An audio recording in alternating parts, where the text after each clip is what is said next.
Can I request everyone to just settle down and turn their phones to silent, please? Vishaka, ready? Before we start, I just want to have a quick look back to the year that was. Lights, please.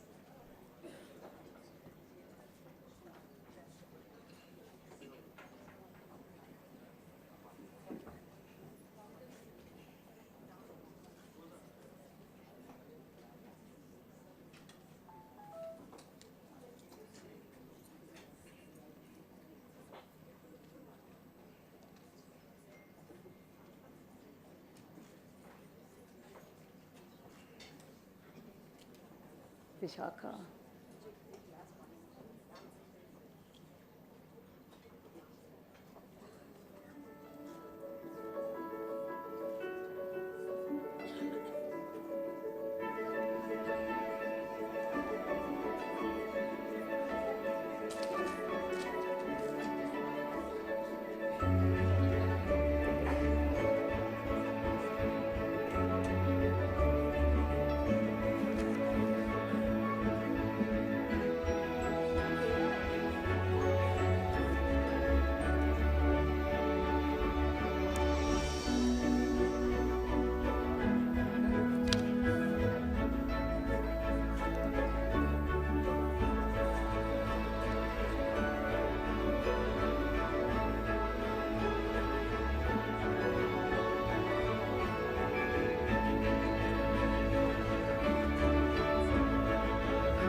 Lights, please. On behalf of FLOW, I would now like to felicitate the Honorable Minister.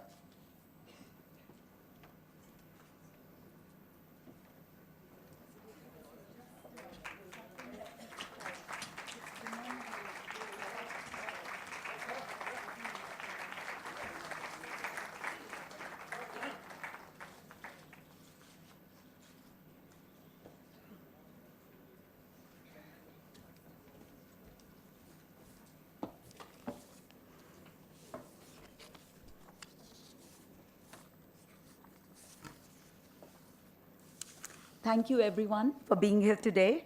It's a big day for us, the 33rd annual session. A heartfelt thanks to you, Honorable Minister Shri Arun Jaitley ji, for making time for us and gracing this occasion. We are really, truly honored. We know how busy you are. Thank you to all the awardees. We're delighted you accepted the FLOW Icon Award, and honestly, it is our privilege to have you here. Thank you, all the FLOW members, especially those who have flown in from different parts of the country. Thank you, FLOW past presidents, and thank you, members of audience. Every country in this world should seek to nurture its doers, its innovators, and makers of things. However, 2017 brings a new and important sense of urgency to the development of the global entrepreneurship system, and more so to India. We are on the verge of a digital revolution, and everyone in the world is now wide awake to the idea of digital disruption, and at the same time, we are exiting an era of innovation defined by simple on-demand consumer convenience apps and entering a chapter about the much more difficult process of disrupting highly regulated industries. Early adapters such as Airbnb and Uber disrupted long-standing traditional industries, while local state policymakers around the world were caught off guard in understanding the public policy implications of such dramatic innovation. This is just the tip of the iceberg of the digital disruption revolution unfolding. But whether you see rising nationalism driving Brexit, Putin's Russia, America's flirtation with Trumpism, or other signals from other countries tightening their borders and increasing the intolerance of free markets, the democratization of entrepreneurship has never been more important. Herein lies not just the incredibly complex challenge that Flow faces, but also the reason for its being. Working towards empowering women for 33 years, creating entrepreneurs, and now also working towards getting them to equal. Swayam, our business consultancy cell, has set up hundreds of women entrepreneurs. We have skilled 3,500 women. Flow is about to open its first center of excellence early next month. We have strongly advocated back-to-work training programs, flexible working hours, and working from home in a bid to include more women in the workforce. To support all this year we launched a legal advocacy cell, arming women with legal knowledge. An e-commerce initiative has imparted training around the country. And in our bid to get to equal, today we release Flow's Gender Parity Index, which shall measure the extent of gender parity in the formal sector in India. Its broad and holistic approach shall assess where an organization stands vis-a-vis other equivalent or comparable formal sector organizations. It is designed to encourage change in the way organizations think and work, and in the process, provide women fresh opportunities. Flow shall endorse companies that do well on the index as preferred working places for women. I will now request the Honorable Minister, Shri Arun Jaitley ji, to release the first of its kind in India, the Flow Gender Parity Index. May I request you, sir, to come on the stage?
We will now move on to the awards portion of our event. And here I would like to introduce, I cannot see her, our Master of Ceremonies, Kiran Gera. Kiran is the past president of Flow, and she's also the co-chair of the SARC Women's Entrepreneurs Commission. And Kiran is a businesswoman. She has an advertising agency, and she's also involved with an industry with biochemical fertilizers. Kiran, over to you.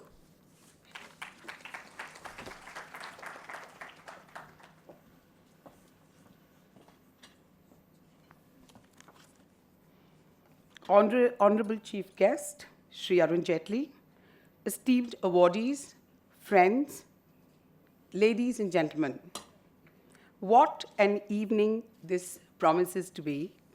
It's a very, very special evening for us because we have focused on the concept of gender parity in the entire program and have been extremely fortunate to get celebrities and distinguished awardees who have come to us from all over the country, from different fields, from different regions, with different age groups.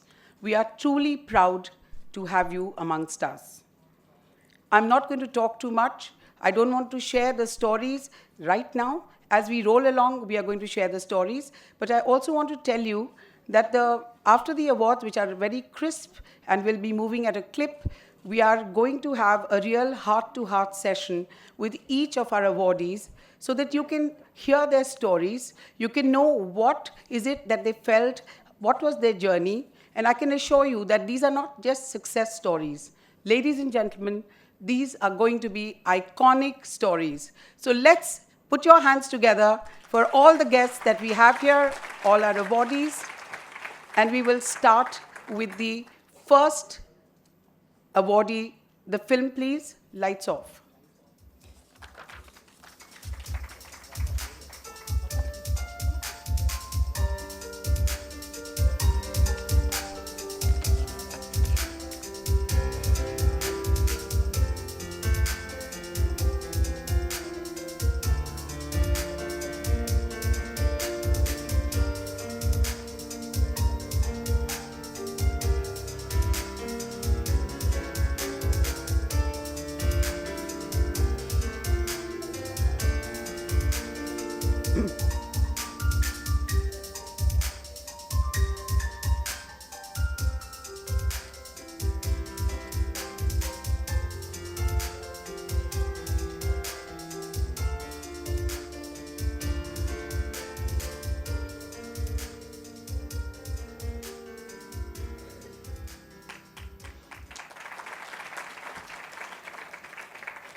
This is a very intelligent audience. So before I have asked them to put their hands together, they have put their hands together. Thank you so much. It's making my work a little easy.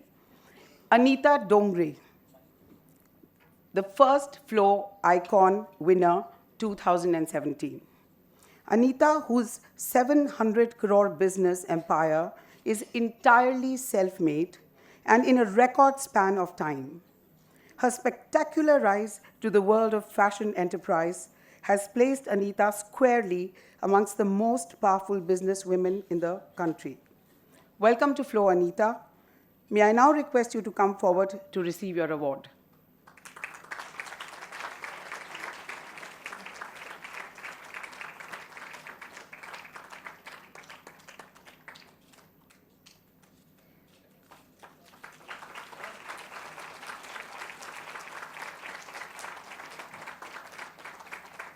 Before you leave, please, yes, we would like to hear a few words from you.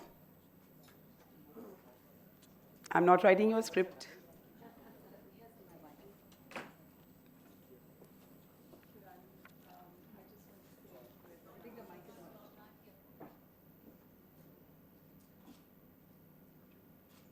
You can see that Anita designs fabulous clothes, but she doesn't sell them herself.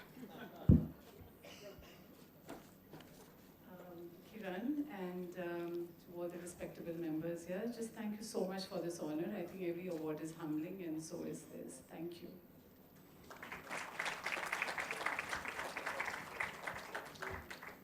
Thank you. Could you take your seat, please? The second film. Lights off.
Renu Sood Karnad, Managing Director of HDFC, ladies and gentlemen, is the most powerful woman in the non-banking financial sector in India today.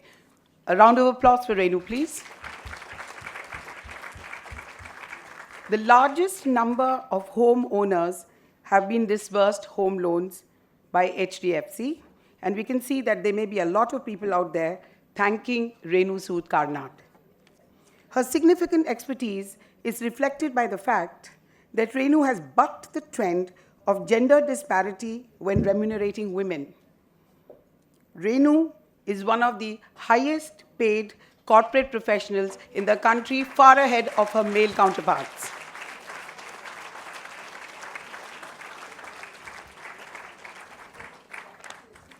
Renu, would you say a few words, Yes, please? thank you, Flo, for this. This is just wonderful. No matter how often, it's always very nice to be recognized, your company more than me, because it's the company which has made me, honestly, today. I just have one suggestion. I've not been through the gender parity report, may I? Of course, we will be giving So each guest. Does it also talk about parity in the on the leadership level? I think it's very important that we make sure we have parity where women can make, can effect a change. And with due apologies to all the men here, including the finance minister, आदमियों के समझ में नहीं आती है बात, तो हम ही को करना पड़ेगा जो कुछ भी करना है.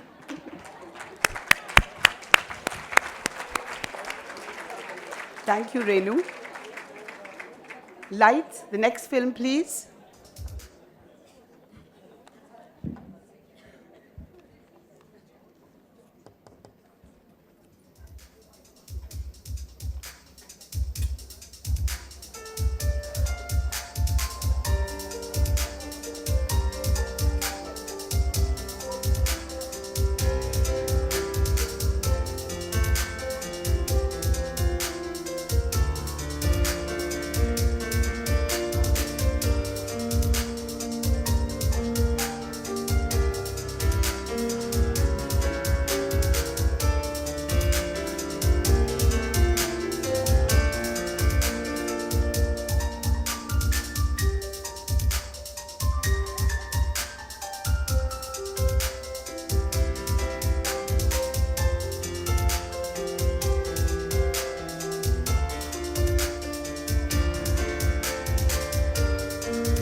Farah Khan, a successful film producer, a blockbuster director who works with the top stars of Bollywood, a choreographer par excellence, and yes, there is more, a high-profile host of many TV shows like Indian Idol.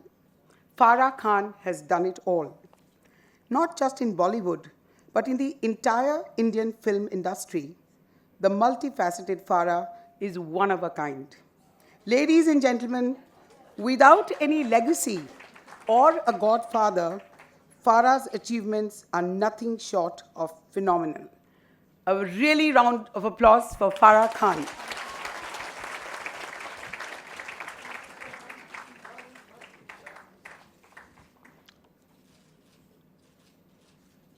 Farah, we would like to hear something from you. We've said a lot of nice things about you. Thank you, Kiran. You will be paid later. You don't have to tell them. The finance minister will tax me. Thank you so much for this honor. Before anything, Renu, can you reduce my housing loan, please? It is from HDFC. Thank you so much for this award. And normally they call me to take Women's Achievers Awards. I'm so happy to be here where the men are being awarded too, because I truly believe that gender parity cannot happen without the men's support and the men's participation. So, thank you, Flo, for including the men for a change in this. We have to include them if we need gender equality. So, thank you, sir. Farah, we just want to tell you that it's been very difficult to find the iconic men who deserved our award. True, but you found the right one. So. Yes. Thank you, Farah. Lights off, please. Film.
Mahavir ji, आप तो सचमुच अपने नाम पर पूरे खरे उतरते हैं.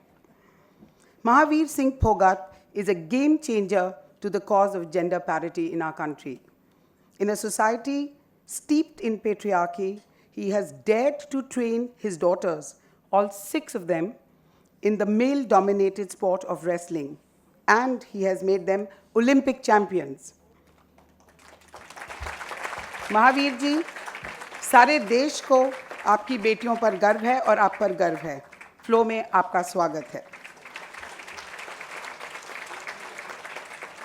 बबीता, हम चाहेंगे कि आप आइए और आपके पिताजी को ये अवार्ड इसीलिए मिल रहा है क्योंकि आप उनकी बेटी हैं. आप उनके साथ खड़े होकर एक फ़ोटो खिंचवाइए प्लीज़, फाइनेंस मिनिस्टर जी के साथ. We will be talking to Babita later, but in the film Dangal, she is one of the protagonists. I don't know if you have seen this wonderful watershed film, but it's an amazing portrayal. Please put your hands together for a very, very special man. Dhanyavad. Lights. The next film, please.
Shobna Bhartiya was the first and the youngest CEO of a national newspaper.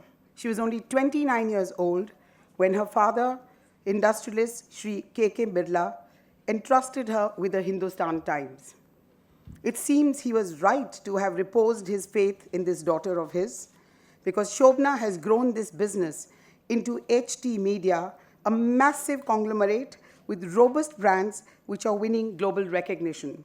The latest feather in Shobna's cap is the prestigious French Republic's highest civilian award that was conferred upon her for journalism in 2016. A round of applause for Shobna Bhartiya.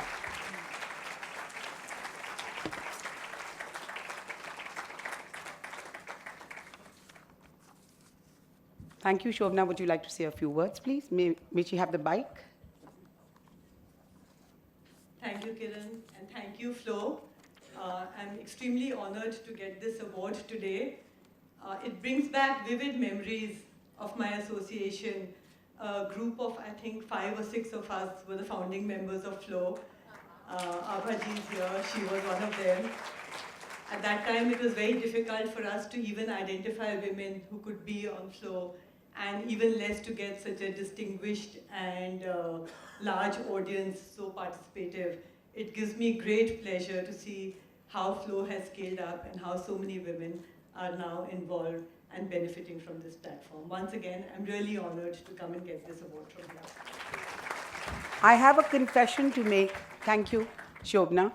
But I have a confession to make. We deliberately didn't tell you that she was one of the past presidents of FLOW, lest you thought we were a little biased. Thank you. Thank you, Shobna.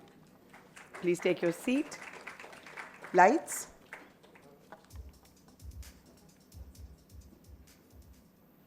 Film.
Dr. Pratap Chandra Reddy, Padma Vibhushan, is widely recognized as the architect of modern Indian healthcare. The founder chairperson of Apollo Hospitals has been a recipient of countless awards. But we believe that the FLOW Icon Award that he's going to receive now is the first of its kind even for Dr. Reddy. Ladies and gentlemen, this is an award to honor a father who defied the norms of a traditional society to groom and empower all of his 4 daughters to become equal partners in his vast business empire. We salute you, sir. You are a true pioneer to the cause of gender parity. Ladies and gentlemen, a really strong round of applause for this wonderful father.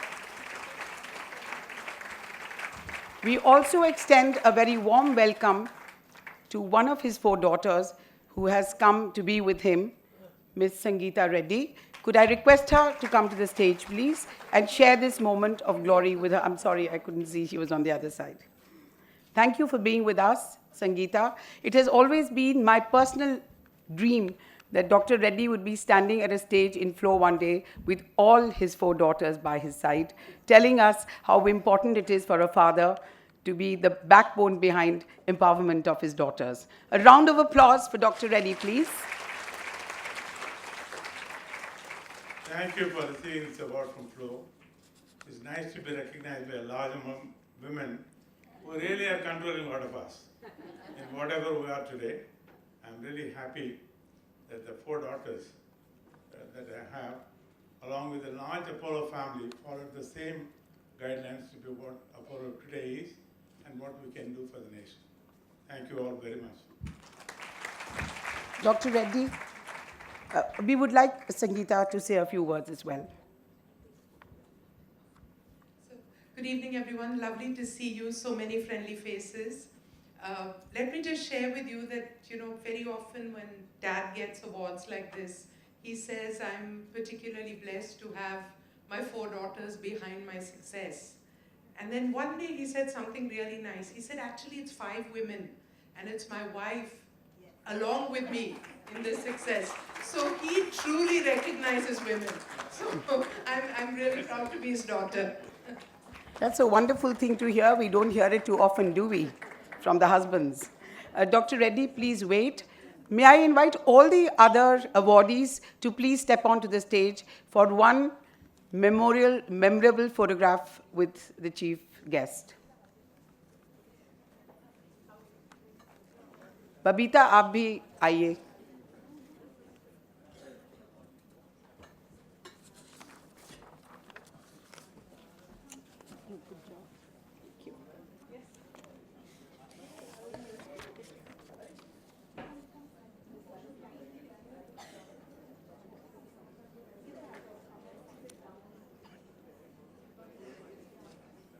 उसके पास.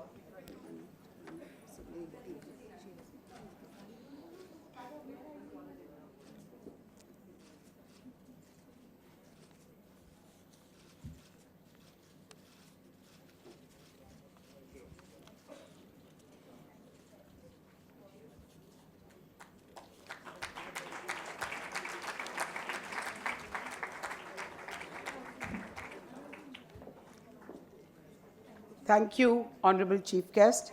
Thank you, awardees. Please take your seats.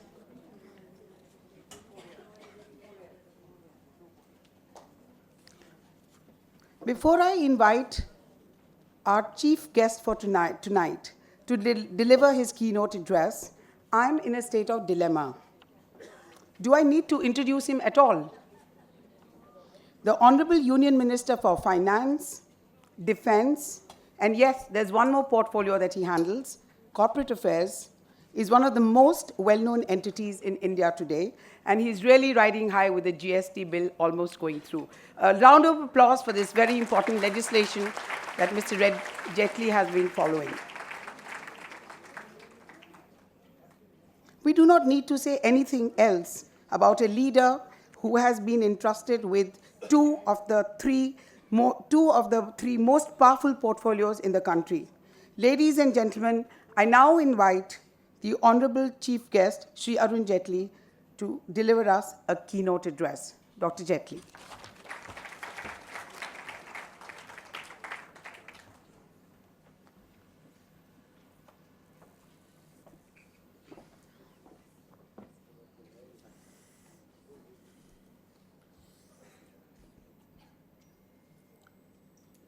The very distinguished office bearers of the flow, the very large membership which is present at today's function, the awardees at today's function, ladies and gentlemen. Thank you very much for having invited me for this annual meeting of yours, at which you've taken an important landmark initiative of releasing the gender parity index of how you think organizations should rate themselves. At the very outset, let me congratulate the important dignitaries that you've honored today, because each one of them is extremely well known. Each one has made a very significant contribution in the fields that they lead and represent.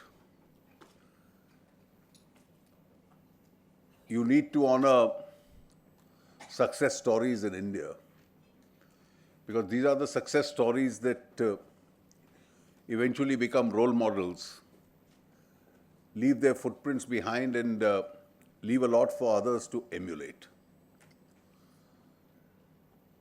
I'm sure that the gender parity index that you formulated after a lot of discussion and research will always have a lot of potential for being added and improved upon. It's a generic index. And once the blanks in it are filled up, each of the business organizations will have an opportunity then to assess where it stands.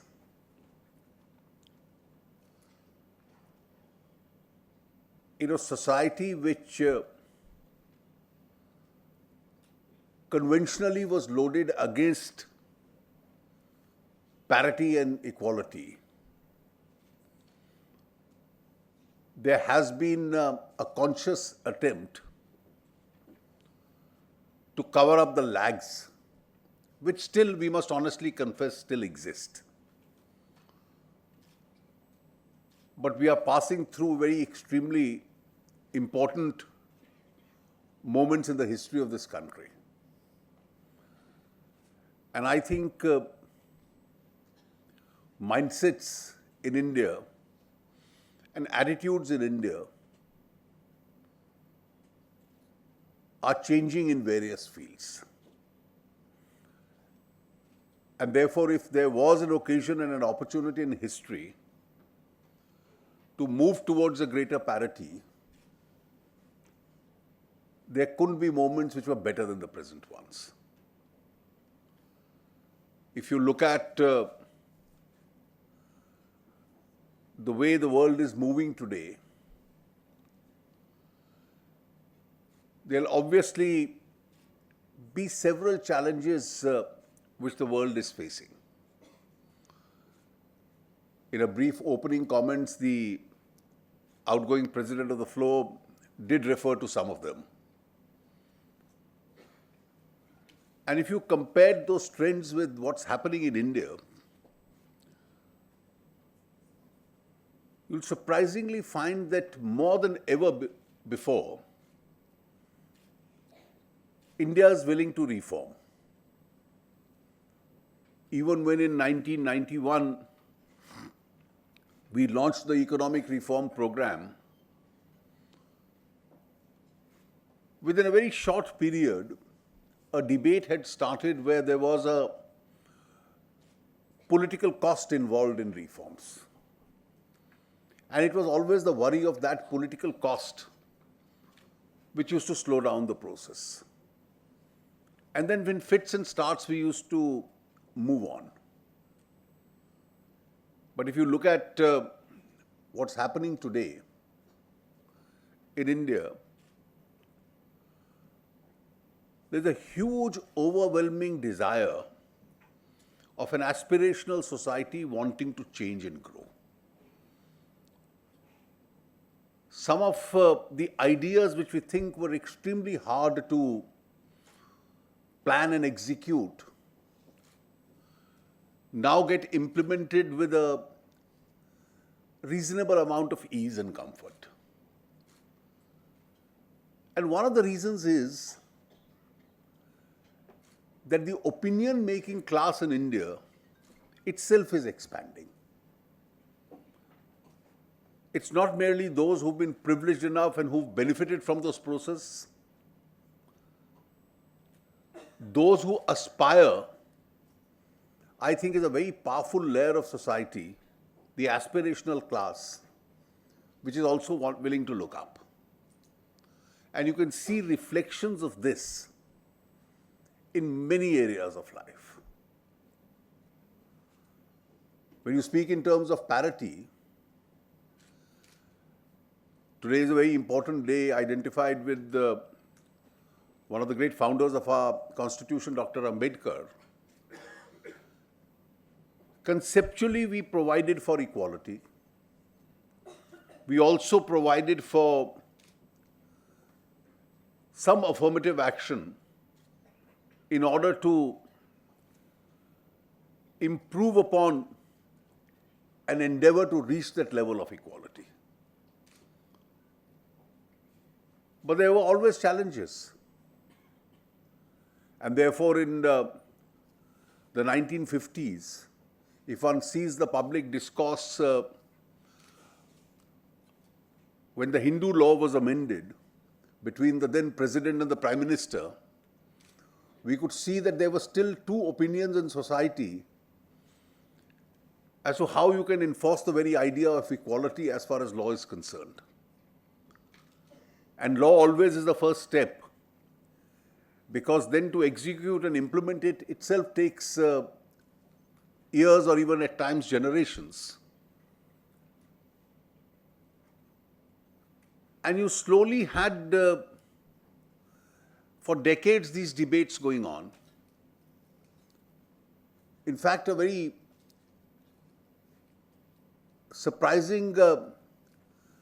judicial opinion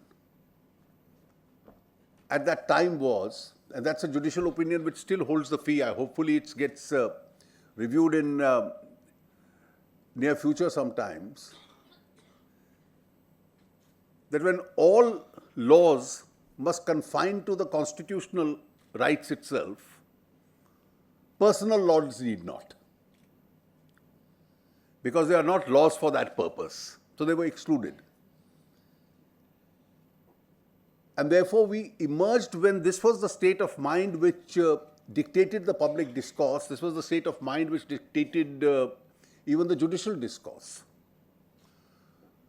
But I'm sure 2017 and the ages that we've gone through in order to reach this are going to be extremely different. And there are areas you see where examples are visible. Conventionally, over the decades, when we spotted women achievers, we cited isolated examples so that they could act as role models. But then this had to emerge as a pattern. And unless it became the normal rule, just some illustrative examples were not enough. And I think if you want to see the changes really taking place, it's visible at least in one great institution, which is the universities across the country. I get a lot of opportunity to visit campuses on their convocations and other functions. And it's almost without an exception, when the top medals and the awards are announced, and this is a phenomenon I've seen in the last few years pick up, we're always in a hurry to complete those award functions after the speech. So announcements are made, the awardees line up to be awarded. And you'll find that an overwhelming large number of the recipients for the medals of excellence are women students. I remember about 2 years ago at a convocation in Punjab with the Chief Minister, then Mr. Badal, standing next to me. So out of the 20 names announced, one happened to be a male student. Mr. Badal told me that in Punjabi that, well, this is the pattern now I see across every college and university that I visit in my state, that this seems to be happening. And this is not merely in one state or the other, it's almost the pattern. And I think when it starts at the level of the universities, it's obviously going to have its reflections. Because the second area, if I mention the first area, that India has become more open to change, more open to reforms than most other countries in the world today, I think the second area of important change which has taken place, which was also briefly referred to in the President's speech, is that the nature of economy itself is changing. And when the nature of the economy itself changes, conventional industry, conventional businesses also undergo a change. And that's obviously happened in the world. And this change itself gets reflected in the nature of the economy which is now going to build up in futures. It's going to be an economy based on ideas. It's going to be an economy based on the knowledge and the depth of innovation itself. She made a reference to the changing nature of ideas which created some of these industries. She's right at that. Nobody had anticipated that the world will now have businesses where the largest retailers across the world will have no stores. So without a single brick being laid by them, they'll probably become the largest retailers globally. Or without owning a single vehicle, they'll probably become the largest transport company. Now that's the nature in which ideas have contributed to the expansion of the economy. And if the inflow coming out of the university campuses for these ideas is going to be these bright young minds, then the fact that you represent a particular family, a particular business, itself may only be a marginal support to you. I think the best test lies in one yardstick which I frequently quote. You had the pre-1991 India. It was an India where economic activity was controlled. You could grow only if the state wanted you to grow. And you had the post-91 India where you had the capacity to unleash your energies and grow on your own capacities. If you all make a mental note of the first 20 or 25 business groups which existed prior to 1991 and made a list of those 25 which exist in 2017, you'll find a very limited number which are common in that list. And that's an evidence of the fact that the nature of entrepreneurship and the nature of creativity itself has changed. And I think in the years to come, this change is going to become further visible. And therefore, every now and then in some area of industry, trade, commerce, you find new age youngsters coming up with ideas, creating new businesses, generating new wealth. The age of grey eminence also seems to be over. It's only in the 30s that people are making it big. And this is happening across professions. You now find CEOs of that age, you find the topmost doctors in that age group, you find the topmost professionals in that age group, you'll find the top business leaders in that age group. And what was considered to be the age of achieving eminence now becomes the age when you start taking on things more lightly and passing on the baton to the next generation. And therefore, if we look down the tunnel as to where we will be 20 years from now, and you add on these stray ideas, the country is willing to change. The resistance to change which existed in the past, I think it's disappearing. The nature of the economy itself is changing. Social attitudes are going to change. And therefore, when Shobna said that she, along with 5 people, found it difficult to get more members when the organization was formed, and today you have an audience full, probably 5 years or 7 years, you'll have to look for a larger place than the Federation House in order to have your meetings. Because that's how the world is going to change. And I'm sure it's an opportunity in different fields. And I think we'll have to get out of that mindset of only citing a few illustrative examples of the achievers, because then that at times becomes tokenism. Because if you want to go into the real effect of these changes and them to be widespread, any society has to rise above tokenism. And I'm sure the Indian women entrepreneurs will have the strength to create new businesses, to generate more wealth, and to make this country a much better place to live in. Thank you very much and wish you all the very best.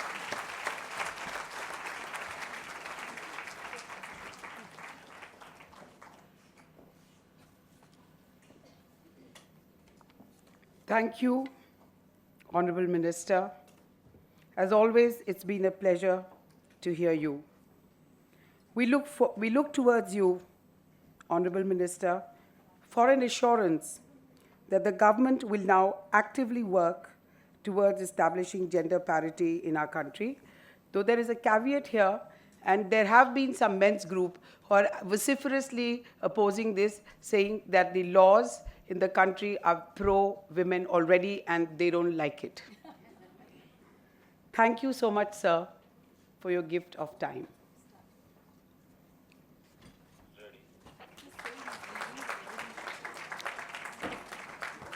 The chief guest has to leave. He has constraints of time, but all other guests are requested to stay in their seats, please, for us to conduct the second part of the program. सब विशिष्ट अतिथि अपनी कुर्सियों पर बैठे रहें. All the awardees are now going to have individual interactive sessions, so please be seated in your chairs.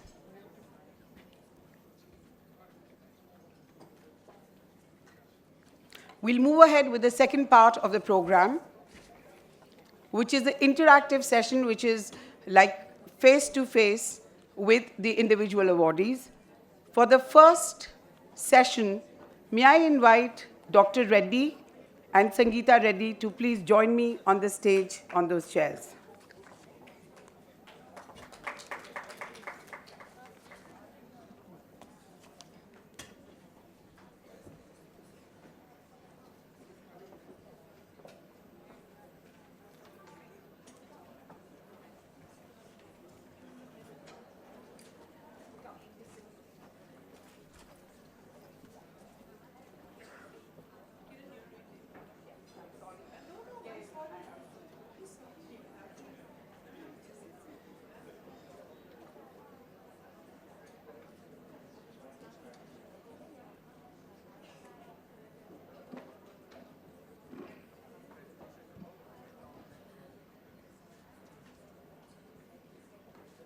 We are starting this session. The program will unroll like this, that for a brief period, for maybe about 5 to 7 minutes, each of the awardees will be coming on the stage and having an interactive session. I'm afraid they have to do it with me. I'm the one who talks the most in flow. But we want to share now the concept of how this evolved. The point is that we are talking about gender parity, and we really tried very hard to find the right kind of icon, because if you know the meaning of the word icon, it means someone who can be representative, who can be an idol, who can be someone that people look up to in a community. And in India today, it's very important that we have icons who are supporting gender parity. Now I want to ask, see there are two different kinds of fathers here. Mr. Fogat हैं, वो हरियाणा से हैं, हैदराबाद हरियाणा से बहुत अलग जगह है. उनका तरीका कुछ और था, वो थोड़े हानिकारक बापू बन गए थे, लेकिन उसके बारे में हम बाद में बात करेंगे. लेकिन we want to, there's a little song that is there about Mr. Fogat. He was a very, very tough taskmaster, and his daughters used to call him a dangerous, damaging dad. That is the correct pronunciation, the meaning of the word hanikara. So we want to ask you, what did you feel when you had the 4 daughters? Did you come from a community which gave a lot of value to having male heirs, like somewhere else in the country? No, I must admit at that time, it was a male-dominated profession, male-dominated business, and it was true. That I had continuously daughters, and what, and you're going to get a son? But I didn't have any thoughts saying, why did I not have? But what I felt was, as they were Did your mother growing have up, that? Did she ever say that? Did your mother say that? You didn't have a grandson? it would be wrong if I say my mother didn't say. She did. She did. And she was a very wonderful person. So, a great regard and blessings mean a lot. this May I was request there. the audience to settle down, please? Thank you. This was there throughout. I still remember in medical colleges, 95% of doctors were males. Ours was the first batch when they had a reservation of 1/3 for women. But it so happened in our class, 55% were girls. No. They had 33%, they got a reservation. On merit, they got more. So it showed that given an opportunity, the women will go up. And maybe that is what I thought. My daughters, I remember those. My daughters will have class, even as being girls. But did your daughters have anything to say to you when you decided that you wanted them to join the business? I mean, supposing they wanted to be like Farah Khan and they wanted to make films. So what about that? I don't know even now if they have a letter from me appointing them into the thing. They got automatically merged to forward because that was my vision. My vision was to see how can we bring this change in healthcare if we think we're as good as citizens anywhere in the world. And this is where the girls were with me even when they were in college. They used to participate in the weekends to come to my clinic and see what more could be done to make patients feel happy. And that continued. When the concept was not easy, when I visualized that I should bring an institute of par excellence for our country. And, those are the days where a hospital was not even allowed funding. We are going to ask this question, Dr. Reddy, to your daughter to get the true picture. Okay. So very simply, if all of you are thinking about this major debate where, somebody said she should get married and dad was saying, no, I want her to work, let me tell you, there was no debate. There was no discussion. It was very clear. There was an overriding passion and it was all hands on deck. So I finished my exams, my graduation exams, I just finished, and he walked into the room and he said, I assume you're coming to work tomorrow. So it was as simple as that. There was no question because at that point of time, he was like a man obsessed. And everybody just joined in. I had a microbiology exam and he told me, come here, write this press note. And I said, Dad, I have microbiology exam tomorrow. He said, if you study for 1 hour, you may get 3 marks extra. If you write this press note, you're helping change the healthcare of India. So that was it was just a passion. It was an overriding thing. So he had everyone in the act. But voluntarily most of the time? Definitely. Because it's like, how do you join a mission? It was really like that.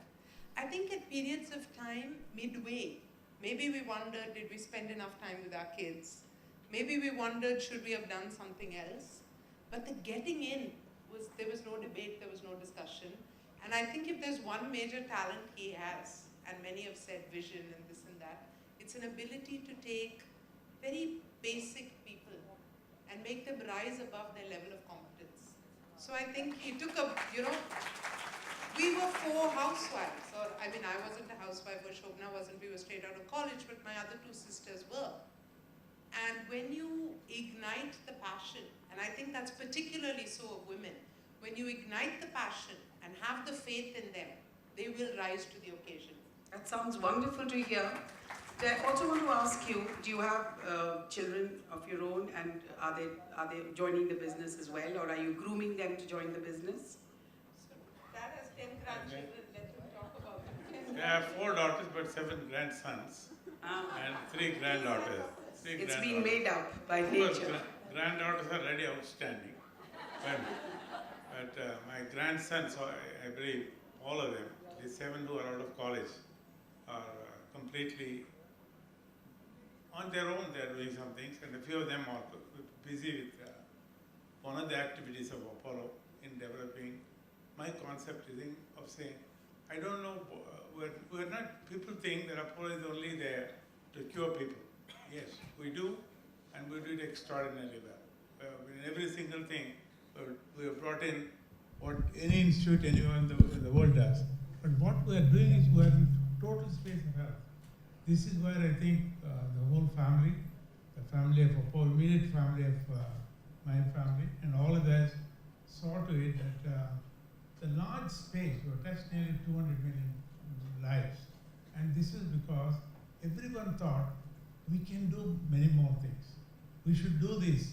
And almost always others agreed and joined and moved on in this course. While we kept our original focus. Our original focus was to bring our people. And I must tell you why I started Apollo. Yes, That's please. Because when I came back from abroad, there again, my word to my parents, they gave me education, sent me abroad. And whenever I used to write letters, my father loved cards, put the children on the cards and send it to them. They used to feel very happy. One day I got a letter saying, there are two people who always love reading your letters, meaning my mom and me. If suppose you can do something, and people here will have that benefit of what you are doing, how will that be? He didn't say come back. My wife said we should come back, so she's gone. And the daughters were in But no you age just to told protest. us a little while ago that no age to protest. So I came back, everybody called me a fool, including my professors. Why are you making this grave mistake? You won't make 100 rupees here. I said that was not it. But I think what I felt was, after I started practicing, I used to send my patients to, because I'm only a cardiologist, when surgery was needed, I used to send them to Dr. Nathan Puli, who is literally my guru, and incidentally he also has 4 daughters. He's no more, he just passed away a few months ago. A great, great surgeon. He's operated now several of our presidents and others. So I'm going to ask you 2 final questions, Dr. Reddy. Do you have any favorites amongst your daughters? I think each one of them are on their own do many wonderful things. And this is how gradually they fitted into different roles in the hospital. So I have no Favorites? But they always, I know of at least one instance when I wanted to bring proton to our country, all of them protested, including my directors. They were influenced by them. They look at this, daddy wants to spend almost 700-800 crores to put up a proton center. This is ultimate for cancer. So it took some time to convince them, and they convinced the board. But I'm happy that last week the proton has arrived. So this is where it is. It's not always that I had a smooth sailing with my daughters. They had a... Thank you so much. Yes. favorites now are his great-grandchildren. I So see. The daughters are forgotten. The daughters may be forgotten, but they wouldn't mind, we are sure. Thank you so much for this little interactive session. It has been a pleasure I really to have you with appreciate us. this. at It's very Flow. wonderful seeing all of you. I'm sure each one of you have wonderful, wonderful future children. Thank you so much, Doctor. Thank you. Thank you.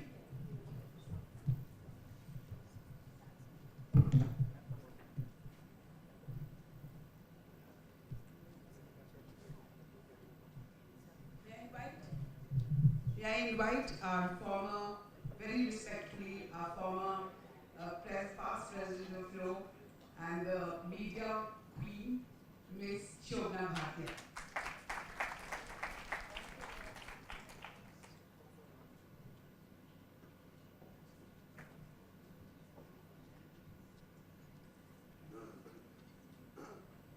Thank you for joining us. Shobna, I just want to tell our audience that Shobna is the grandchild of the legendary business tycoon, the industrialist G.D. Birla. I remember when I was a child, my mother used to say, "ऐसे पैसे बर्बाद मत करो, हम बिरला नहीं हैं." So I used to say, क्या बोल रही हैं? But आज मुझे समझ आ गया है कि वो क्या बोल रही हैं. But it is interesting because I did a little research on the family and our guest, and I found something very interesting. It was that obviously when she was young, Shobna was very, very interested in the media business, in the newspaper business, and she spoke very often with a lot of ideas to her father, and she used to continuously interact with him with her ideas. Did your sisters probably not do that, did they? They did. They did. Married by then, and I was in a sense, though I had siblings, I kind of an only child because of a huge age difference. And I spent a lot of time with my father. And the primary conversations around the dining table used to be around politics, government, the family's involvement in politics. So my interactions with him were much more in terms of what was happening and in terms of the newspaper and what was being reported. And my sisters weren't really very interested in that field. There is a little corollary to this that I will come to a little later, because today, when her father has passed away and left a huge business empire which has been carved between his 3 children, Shobna Bhartiya is the only child, the only daughter who is actually running the empire herself, and of course, as we said earlier, has made it grow from a newspaper to a huge media empire. But the other 2 businesses, the other 2 sections of the business are not being handled by her sisters, but by their spouses. So we need gender parity in this family as well. I wanted to ask you, did you feel a little overwhelmed when he said, okay, you're 29, here's the business, run with it? No, I don't think I felt overwhelmed. I think it was quite a conscious choice because I was very interested in public affairs, in the media, in the newspaper world. And I think my father kind of felt that rather than giving him unasked for advice on a daily basis, it might be a good idea to get me involved at a certain level. And so I was taken into the business, but it wasn't like I was thrown in because we were the promoters or I was the boss's daughter. I was told to spend 1 year in every department of the business trying to learn the ropes, trying to understand. And I was told that it's a male-dominated world, and it's your decision whether you want to actually step into it in a more structured manner. So it was a very conscious decision that I took. For me, the journalism part was a bit that I was attracted to, and that is where my passion actually was. But I've read somewhere that your passion was also making money, because apparently her father was a philanthropist and he said, okay, business chal raha hai, but she would get hysterical about not making money, and every time profits were made, she was delighted with them, and his father has written somewhere that he couldn't understand why she was so happy when profits were made. I think, is that true?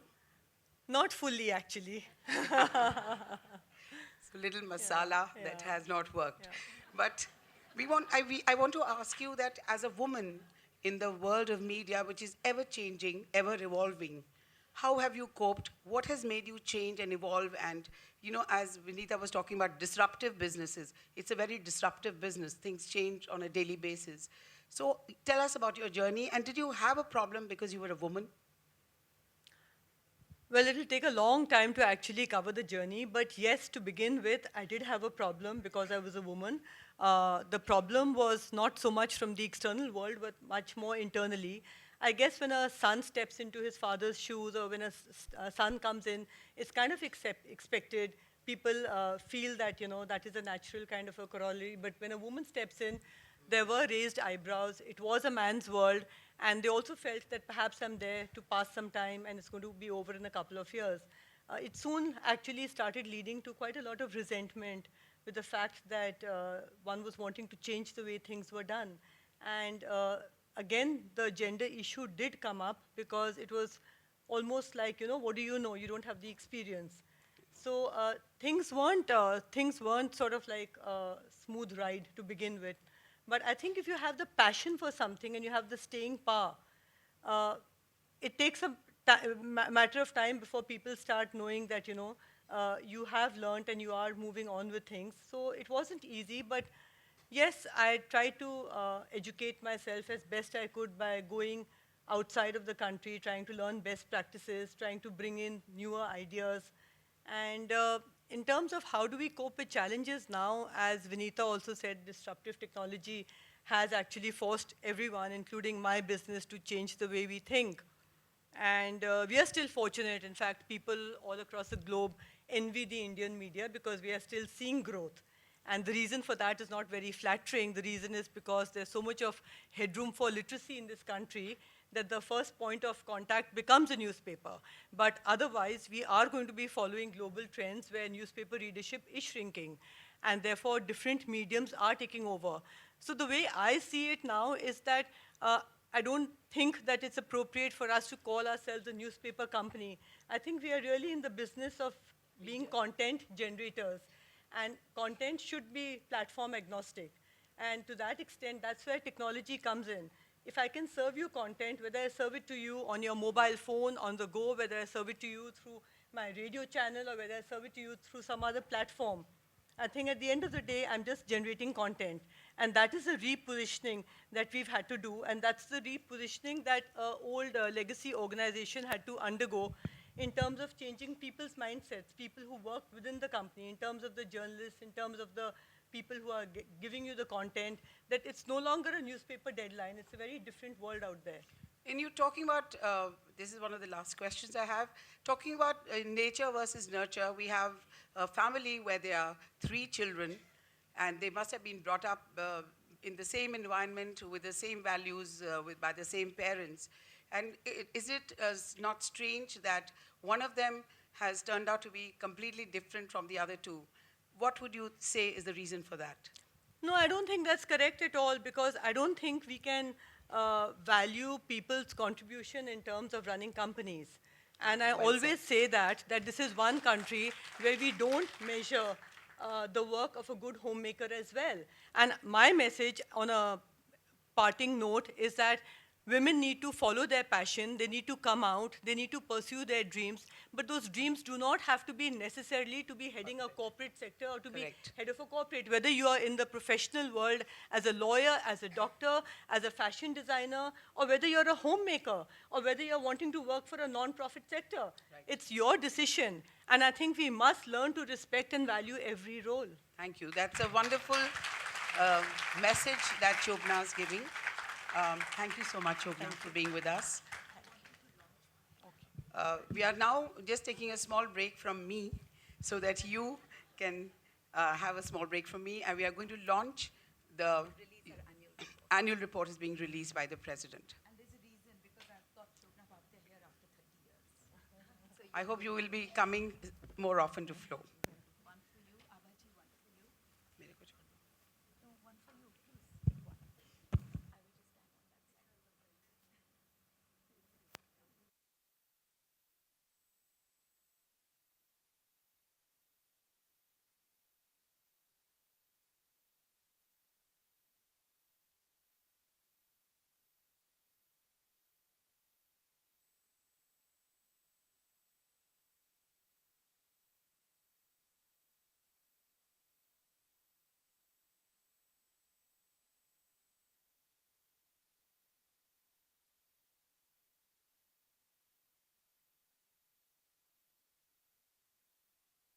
Renu Sood Karnad to join me on the stage, please.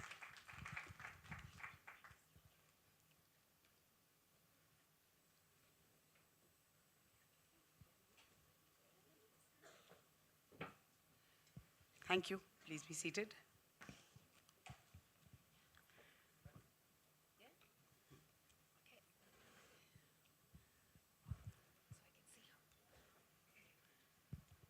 Renu Sood Karnad, how do you feel to be described as the most powerful woman in a particular segment of the economy in India?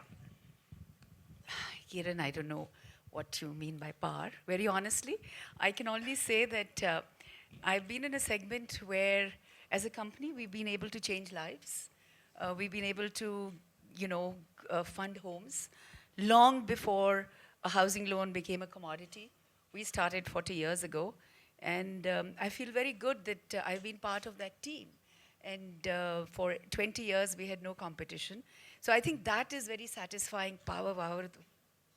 It's temporary, aati hai, jati hai. आपके पास तो चिपकी हुई है. Nahin, nothing of the sort. I want to tell you that Renu's story is a little unusual because these are the days of attrition. People are jumping onto the next company at the drop of a hat or at the drop of a little money. But since the beginning of her career, Renu has been associated with HDFC and assiduously over the last how many years? Now she's going to tell my age. No. And We'll half reduce the it. half the youngsters here are going to say, oh, I don't think she could get another job. So no, well, 40 years. I was one of the first ones. Renu was a child prodigy. Actually, 39 years. HDFC is 40 years this year, and I joined about 6 months later. But the reason I am there still, I am raring to go to work every morning. And more than that, I think over time, we've had so many things that happened within this company that from being a $4 million company, we are a huge financial conglomerate. And whatever the others are, and I don't know whether some of my women colleagues here are from my other companies, I think we created the brand, we created the trust, we created, and that's very heady, you know. Something like that always stays with you. You never forget it, and that keeps you going. We wanted to ask you also that I think you said that you traveled a lot and the children were at home. And did you feel a little bit of guilt sometimes that they were being neglected? Of course, I think every woman must be feeling that. There are times when you feel, oh, what the hell am I doing? I really should be at home. Can I share a small story? Yes, of course. So when my daughter was about 7, 8 years old, she went, you know how kids go to a friend's house to spend the afternoon. I came back, and at night, when normally I used to meet them in the evening, I asked, what did you play? And she said, Office. And I said, Office? Because it was May, and you know, I guess the mother wouldn't let them out. So I said, Office, yes. And I said, what did you play in Office?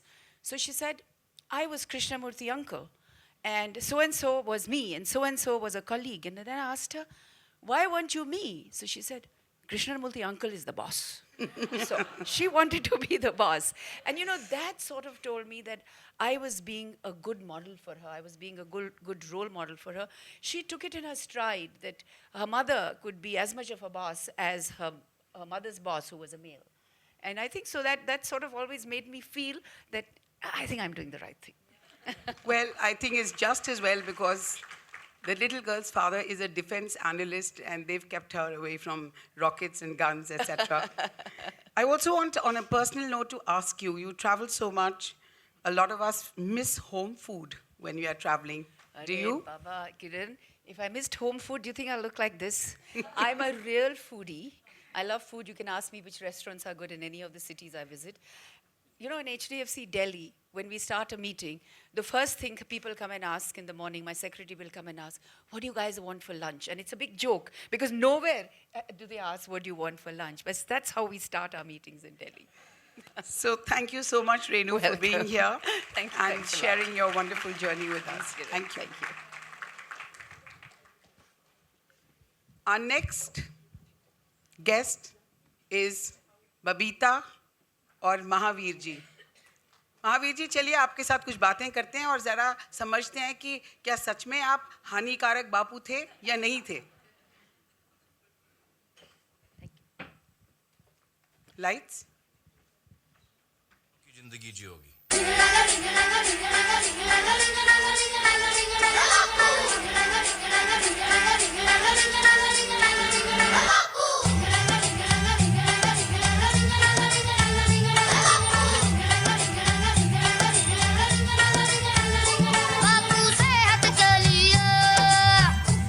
रुकना नहीं है. बापू सेहत के लिए तू तो हानिकारक है. बापू सेहत के लिए तू तो हानिकारक है. हम पे थोड़ी दया तो करो, हम नन्हे बालक है. हम पे थोड़ी दया तो करो, हम नन्हे बालक है. डिसिप्लिन इतना, डिसिप्लिन इतना खुदकुशी के लायक है. बापू सेहत. This, ladies and gentlemen, is a small extract from the film Dangal, which is a watershed film in the Indian film industry, which has been based on the life of Sri Mahavir Phogat and his daughters. अब आप हमें ये बताएं कि वो तो आपकी बेटियां फिल्म में तो खुदकुशी करने को तैयार थीं, तो क्या असली ज़िंदगी में कभी ऐसा मौका आया था? क्या बिल्कुल आप तंग हो गई, जैसे कि बम्बई की भाषा में जिसे कहते हैं कि आप कंटाल हो गई? देखिए, आपने जैसे खुदकुशी, हमारे लिए तो हर दिन ही खुदकुशी के जैसा था. हम सोचते थे कि कब इससे पीछा छूटे और कब हम, अगर शायद पापा की जगह अगर कोई और कोच होता या किसी और कोच के पास ट्रेनिंग कर रहे होते, और क्योंकि हमारे पास कोई चांस ही नहीं था, अगर किसी और कोच के पास होते तो शायद छोड़ के अखाड़ा या कोच को अपने घर वापस आ जाते, लेकिन चांस छोड़ा ही नहीं पापा ने। घर में ही अखाड़ा था, पापा ही कोच थे, जाते कहाँ उसके अलावा। महावीर जी, ये सच में ऐसा हुआ था कि आपकी बेटियों ने कुछ 2 लड़कों को बहुत बुरी तरह से पीटा था और उसको देख के आपको लगा कि बेटियों में दम है? देखिए, वो तो इनकी पावर आज भी है। अगर इनके बराबर का आज भी लड़का होता, आज भी जोर गिर के संभाल सकती हैं ये, या आज भी हैं यार। ऐसे किया भी था नहीं, क्योंकि स्कूल में से जो जाया करती, जो कॉलेज का स्कूल था, गर्ल्स स्कूल था, तो लड़के साथ जाया था, कोई हरकत कर देता तो पीट देती थी। पीट देती थी? हाँ, ये बिल्कुल। लेकिन ये पीटी क्योंकि पिटाई पापा ने बचपन से ही हमें धाकड़ बनाया है। उन्होंने हमेशा यही सिखाया है कि बस तुम किसी से कमज़ोर नहीं हो। उन्होंने हमारा पालन पोषण, रहन सहन, खाना पीना सब कुछ बिल्कुल लड़कों की तरह, हालांकि हमारे बाल भी लड़कों की तरह ही थे। हाँ, वो फिल्म में जैसे फिल्म में दिखाया है वो रियल है, यानी कि फिल्म में जो भी कुछ दिखाया है वो 99% सच है। और 99% सच है। 99%। So, for those friends who have not seen the film, it's the story of Sri Mahavir Ji Phogat, and is how he was, as you saw in the film, he was Hind Kesari.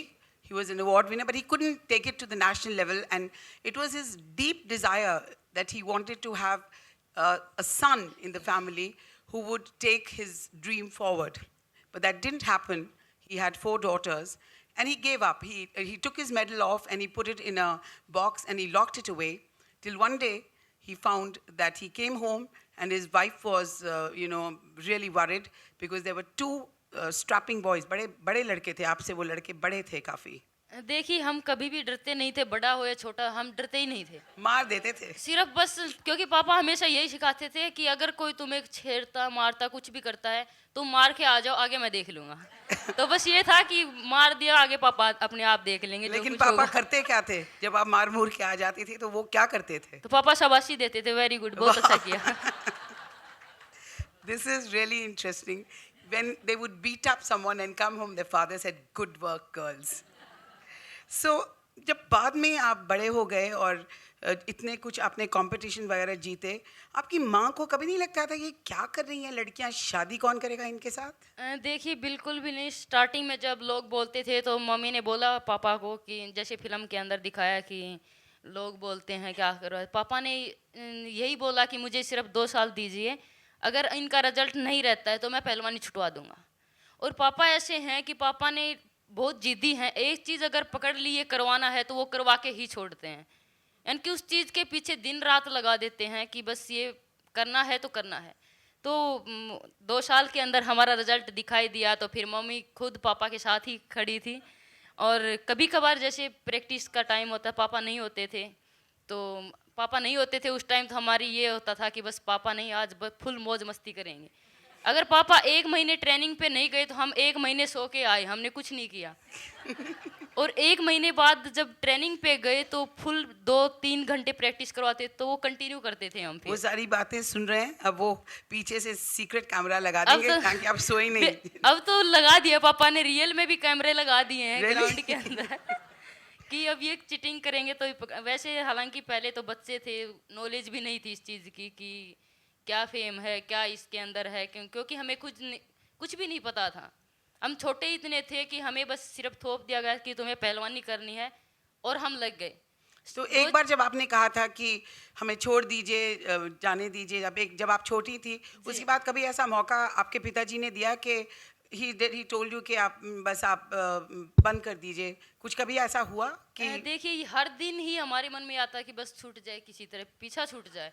पापा को तो बोलने की हिम्मत नहीं होती थी, हालांकि माँ को जाके बोलते थे कि माँ देख आज मन नहीं करता या कुछ भी, कि छुटवा दे इस पहलवानी से पीछा, कि कब छूटेगा। तो मम्मी ये बोलती बेटे 2 साल की मेहनत है, या तो 2 साल अब मेहनत कर लो और फिर पूरी ज़िंदगी दुखी, यानी कि आराम कर लेना, और या फिर अब 2 साल आराम से मौज मस्ती के निकालो, फिर पूरी ज़िंदगी तुम दुखी रहोगे। तो मम्मी के यानी कि 2 साल बोलने ये सोचते थे कि 2 साल बोल रही है मम्मी, चलो ठीक है 2 साल निकल। और आज भी अगर मम्मी से पूछते हैं कि मम्मी की, तो आज भी यही कहती बेटे 2 साल की मेहनत हो रहा है। महावीर जी, क्या आप किसी से भी डरते हैं? ये सिर्फ भगवान से और बुरी संगत से और बुरी चीज़ से डरता हूँ, और किसी से नहीं डरता हूँ। लेकिन हमने सुना था कि जहाँ आप रहते हैं उस समाज ने कहा था कि आपका बहिष्कार करेंगे अगर आप अपनी बेटियों को अखाड़ों में भेजेंगे, क्या ये सच है? देखिए, आप कोई भी अच्छा काम, कोई भी इंसान बढ़िया काम करे, उसके काफ़ी बाधाएं आएंगी।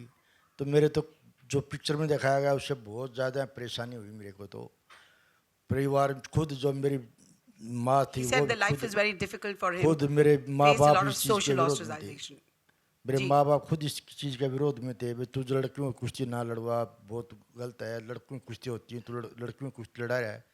सिर्फ मैं माँ बाप से बस यूं ही मैं रिक्वेस्ट करके बस रुक जाओ, मैं बढ़िया कर रहा हूँ, बढ़िया कर रहा हूँ। काफ़ी झगड़ा होता था मेरे माँ बाप से भी।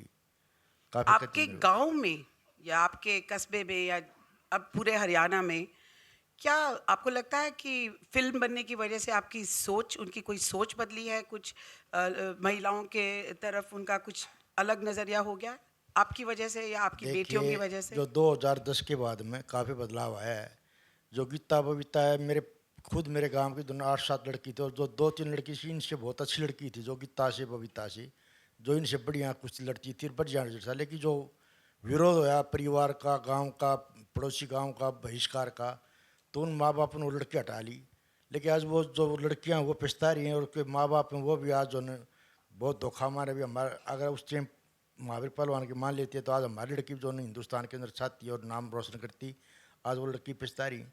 तो इसके मैं जो 2010 के बाद में जो खास करके हरियाणा में काफ़ी भेदभाव है, लड़कियों के ऊपर बहुत ज़्यादा प्रतिबंध है। Haryana is a very patriarchal society. तो वहाँ लड़की को जो है घर से बाहर अकेले शाम में लेट स्कूल से अगर आधा घंटा लेट होगी तो माँ बाप चिंता में रहते हैं, उसको दौड़काते हैं। लेकिन मेरा ऐसा नहीं था। बस मुझे अब आपसे एक आखिरी सवाल करना है आपकी बेटी से। अब यहाँ पे बहुत से लोग हैं, पापा से डरिए मत। एक मैसेज जो आपके दिल के अंदर है वो पापा को सबके सामने दे दीजिए।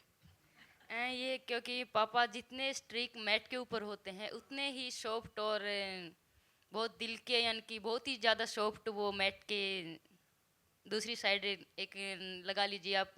कोच और फादर में अगर वो देखेंगे तो मैट से नीचे हमारे वो पिता हैं, और उतने ही जितने स्ट्रॉन्ग वो मैट के ऊपर दिखाई देते हैं उतने ही सॉफ्टली वो मैट से नीचे हैं। तो मैं थैंक यू बोलना चाहूँगी भगवान को और मेरे पिता को कि भगवान ने हमें ऐसे माँ बाप दिए कि हम चाहेंगे कि हर जन्म में हमें ऐसे माँ बाप मिले। और मैं ही नहीं, मैं चाहूँगी कि हर लड़की को ऐसे ही माँ बाप मिले। Thank you so much. आपको इतनी दूर से यहाँ आने के लिए बहुत बहुत शुक्रिया। आपसे Thank you मिलके so much. बहुत अच्छा लगा, फिल्म बहुत अच्छी लगी, और अब आपको असल में मिलके हमें बहुत आनंद आया। नमस्कार। Thank you so much.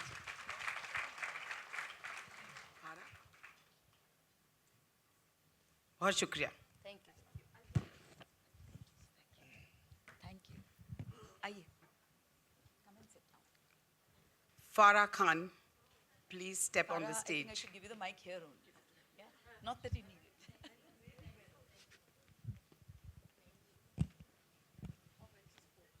Ladies and few gentlemen, Hello, please don't go to sleep. Everybody wake up a little bit. no, they were very scared of Shri Mahavir ji. सब जगे हुए थे जब वो बोल रहे थे। Renu, my loan, na?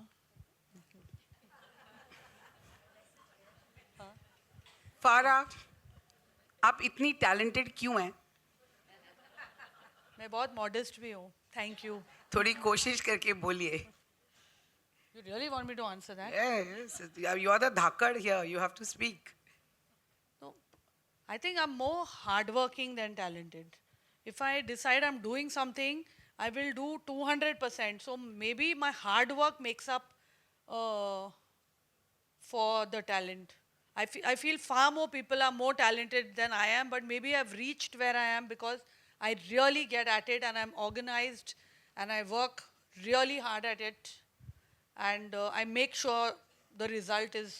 But it's a very difficult industry. women just do not get an opportunity that you have got. They do not get the position of power that you have. How did you do it? See, nobody gives it to you. You have to work for it.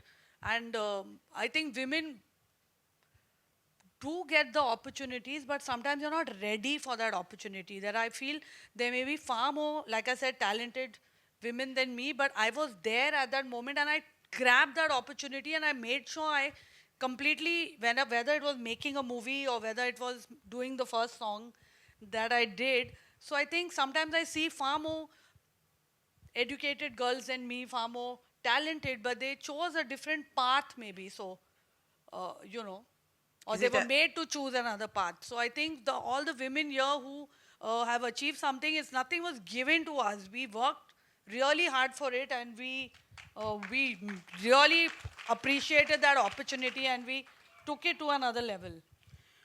Share an experience that you had earlier with some people. You don't have to name them. How now? Boring. I'll name them. Name them then. who were aggressive, who were tough and dismissive of you when you were not so successful, and who are singing a very different tune today? Oh, like that? Yes, we are gossiping now. No one dare be dismissive of me. No.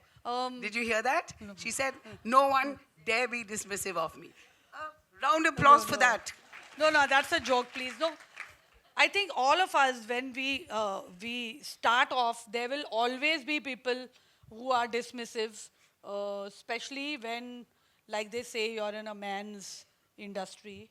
And Though I want to tell you that I never faced a gender bias. Nobody was dismissive because ye ladki hai, kya karegi? It was maybe she's too young or she's too, what would she know how to choreograph a film song? But once you go there, and people, I think within hours will realize whether you know your job or you don't know your job. It takes very little for the whole crew to understand who's the boss.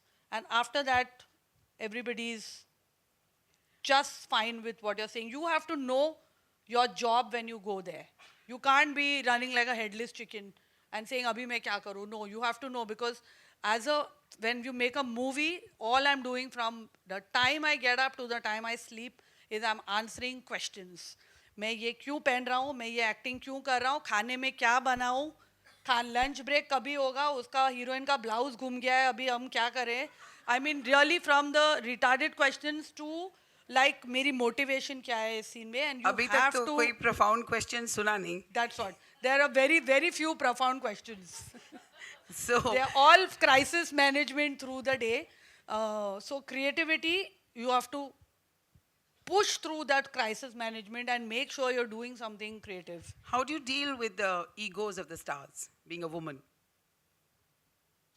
See, you pamper them and you mother them a little bit.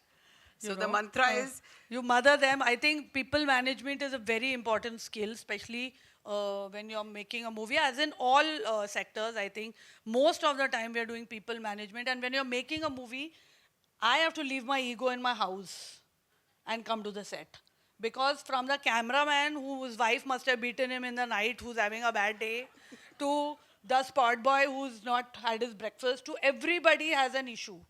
So you have to really be, literally, I have to mother the entire crew of 200. You have to be strict, you have to be bossy, you have to be kind, you have to be gentle. There are different ways. I have a sense of humor, so I can say the most atrocious things to people and make it sound like it was a joke. give us an And, example.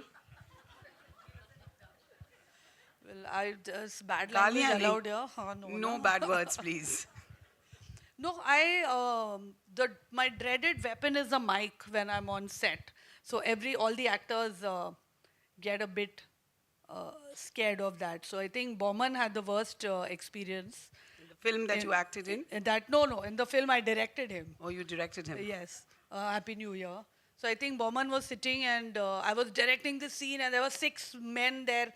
There was Shah Rukh and Abhishek and everybody, and the full cast was there, and it was a very emotional scene. And I think Bowman was trying to, which I didn't realize at that time, was trying to internalize it, and he was going in a zone. And I was like, Bowman, are you going to be in coma? Are you going to actually do some acting?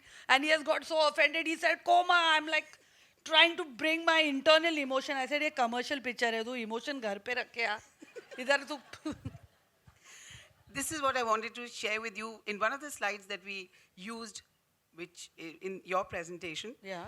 you have said that how can women be paid as much as men? No, that's wrong.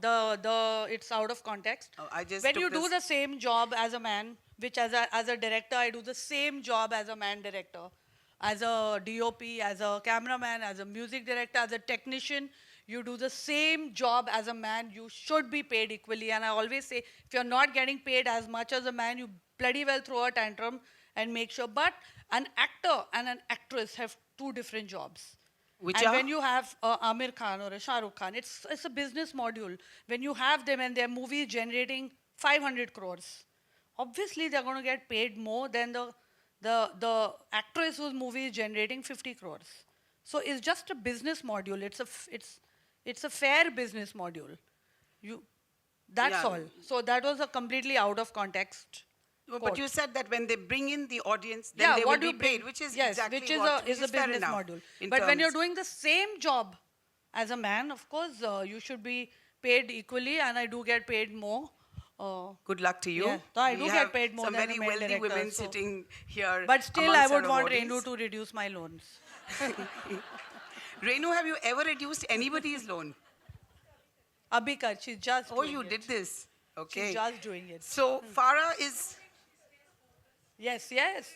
See, I just want to share with you that Farah has a formidable reputation in Bombay, in Mumbai, because I mean, there are all kinds of reputations of film stars, people in Bombay, in the industry, there are all kinds of things that happen.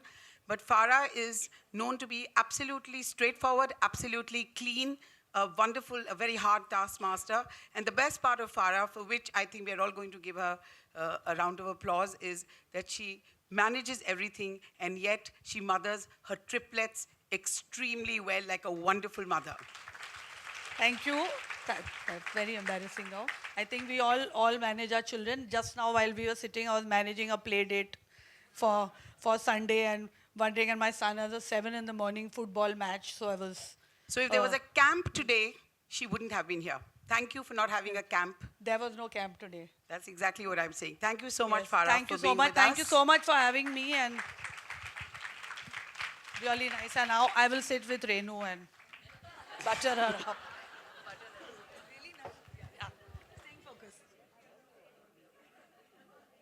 Anita, Anita she designs as, she says, I design, I don't sell, I don't talk, I don't want to talk. But since she's here, we are going to have a very brief conversation with her, and then we wind up this session. I hope you are enjoying this. It's a very brief session. So,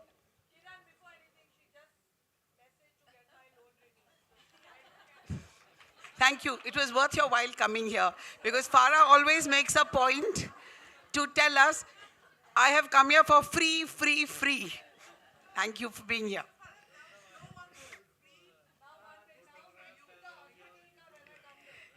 So now we are going to focus on Anita Dongre, our last guest. Anita's journey has been very interesting, and a journey that most of us would have probably seen ourselves.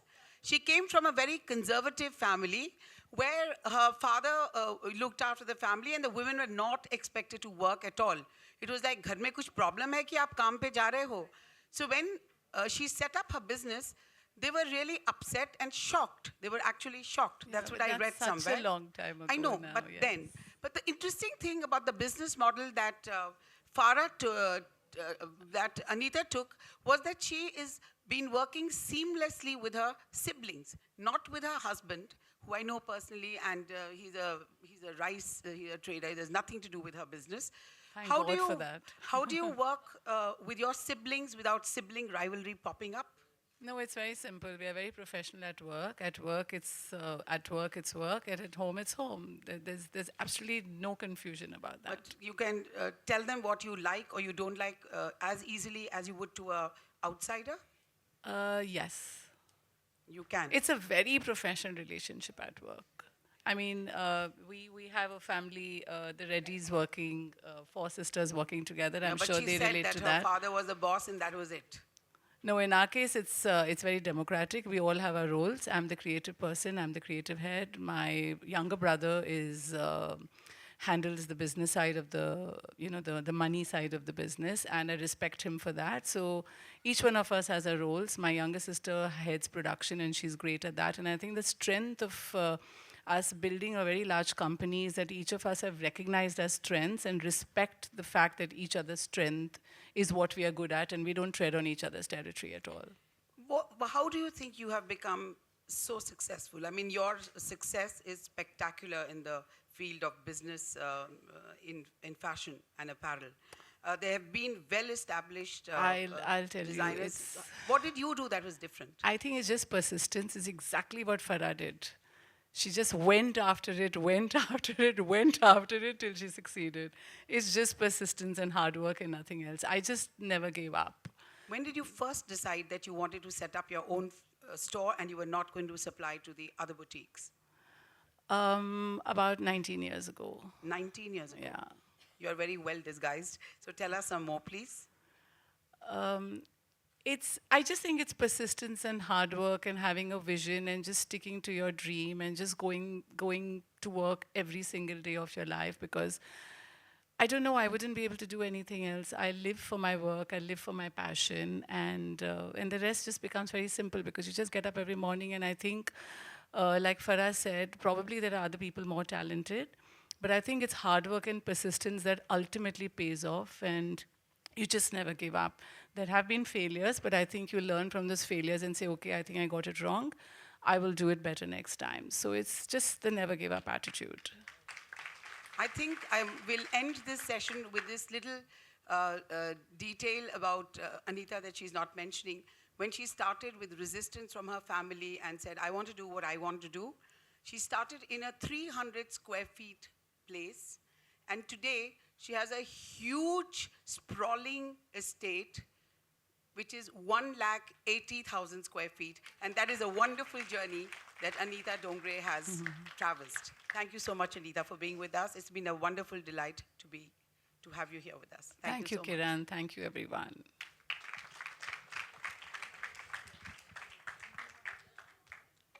I now invite Vinita Bimbet to give her farewell speech.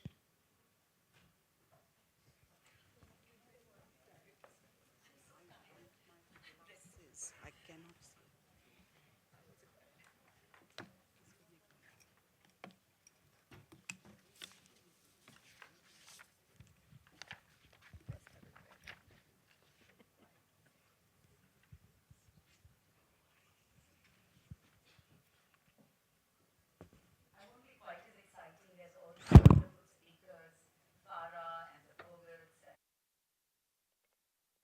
But thank you so much for being here.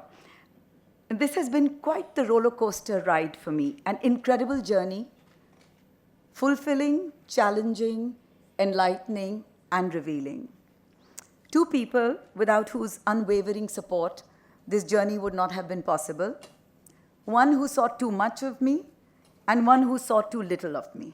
I'm sure you can guess, my mother who saw too much, and my husband who saw me not at all. Thank you so much for putting up with all my shenanigans this year. In Flow, we are all woven together like a piece of cloth, and we all support each other. Without that support, this journey is just not possible. All the chapter chairpersons, what a glorious bunch of women they are. Outstanding work done, skilling, setting up of women in business, awesome guests, opportunities to interact with amazing people, and learning have been at an all-time high. We have had a total of over 400 events around the year, and there are still at least 20 more change of guards to come. So an event every day of the year takes place in Flow throughout the country. Imagine something like that happening in any organization. My entire governing body, thank you for all the hard work. Thank you for helping me in so many ways, from raising sponsorships to standing at the registration desk. You have done it all. Ritu Vadera, Suniti Abbey. Maybe you can give out a little wave, girls. I can't see you, ladies. Ritu Vadera, Suniti Abbey, Rati Mundre, Swati Maekar, Shilpi Arora, Lipika Sood, Shobha Jolly, Vasudha Sodhi, Akila Srinivasan, Bela Badalia, Meera Goyal, Joyshri Das Verma, Sucheta Shah, Ujjwala Singhania, Sajni Dua, Reena George, big thank you for the legal cell. It was your guidance that created it. The two Archanas, Luthra and Surana, Garima Jain, Kiran Sharma, Mamta Singhania, Padma, Radhika Bekliwal, Rupa Patel for an awesome interstate, Sabina Sangvi, Sudha Shivkumar, Devika Ramesh, and Shilpi Arora. I would also especially like to mention Trupti. Where is Trupti? Ah, there you are. She has been the most incredible YFlow chairperson to work with.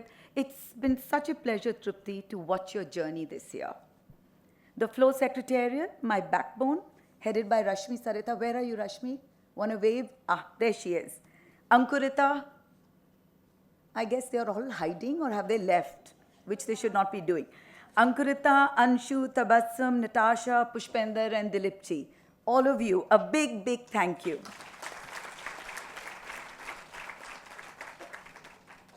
The past presidents, the glorious lineup, which I'm about to join in about 30 seconds, the pillars upon which Flow depends heavily. You all have taken my breath away with your constant source of support. Abhaji Dalmia, please stand up, Abhaji. Every event, every delegation, and please, first one to do gliding in the Ran of Kutch. Huge support for so many events. Thank you, Abhaji. Kiran Gera, between the long lectures and the firing, the golden nuggets of advice and the incredible hard work, especially for today, and for getting me involved with Flow in 2002, thank you so much. Namita ji, where are you? 3 major events, cannot thank you enough. Malvika, thank you for the 2 new collaborations we started this year. Kavita Chituri, I don't know, oh, there she is. Thank you, Kavita, for helping me not with just today's event, but also for your support with the GPI study. And also thanks for cancelling your entire program and rescheduling to be here today. Anuradha ji, Usha ji, Ranjana, thank you for your support. And finally, the dream team. Pinky, ready? Thank you for the fabulous dinner, which we are all about to partake. All the help you have given me for some of my big events, despite the marriage of your son. Poonam Mahajan, I don't know where she is. There she is. In your quiet way, Poonam, you have become completely indispensable. You have stepped in every time I needed something. And it's not just the stepping in, it's also how you step in. Apart from this, you've been an amazing joint treasurer. Thank you so much. You know, this is something, I don't know if Archana remembers, last year we were talking about it. What are the things we can't do without in a Delhi summer? We can't do without water and we can't do without air conditioning. So my H2O and air conditioning this year has been Jayanti Dalmia. Where are you? I can see the shock on her face. It would be much easier to list what she has not done. But I really can't think of what she's not done. She has planned delegations, she has planned events, she has raised sponsorship, she has got me amazing guests, just about everything, including menus. And she is the treasurer. And in her inimitable style, she has streamlined and organized head office and chapter accounts. I think at any one point of time, we know who's where, who's paid what, and everything. So thank you, JD. I shall really miss you.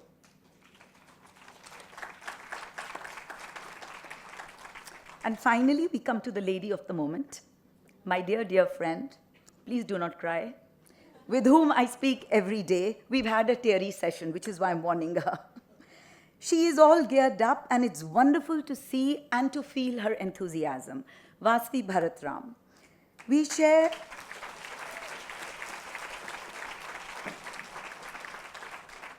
share many, many things in common, and I'm so delighted to hand over to her today.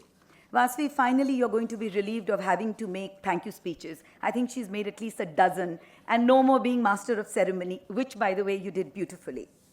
Vasvi, you will take on this role, and you will make it your own, with grace and with grit and with style and good humor. May I now request you to join me on the stage as Flo changes guard yet again and you don the mantle of the 34th President. Please come.